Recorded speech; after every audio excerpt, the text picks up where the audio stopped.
In this video, I'm going to show you how to use the Unmatched query wizard to find records in a particular table without corresponding records in another table. So in this case, we're looking at the hospital database, and what we're looking for is we want anything that is in the procedures table that does not have a corresponding record in the orders table. So the way we're going to start this is we're actually going to use the wizard. So I'm going to go to Create, Query Wizard, and I'm going to choose the Find Unmatched query. From here, I'm going to select Procedures and click Next. Then I'm going to choose Orders and click Next.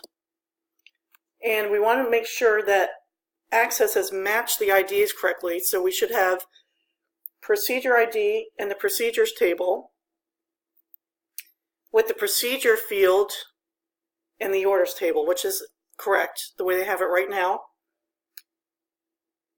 And then what we're going to do is click Next, and we are going to choose all of the fields that are available. So we're going to use that double arrow.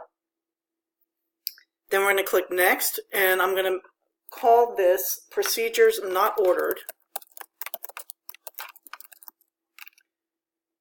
And I'm going to click Finish.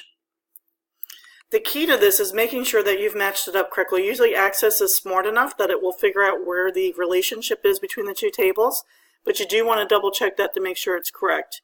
And here what we're seeing is we're seeing all these particular procedures that don't have any orders at this time. I'm going to close this out, and in the next video we're going to talk about finding duplicates query wizard. So stay tuned.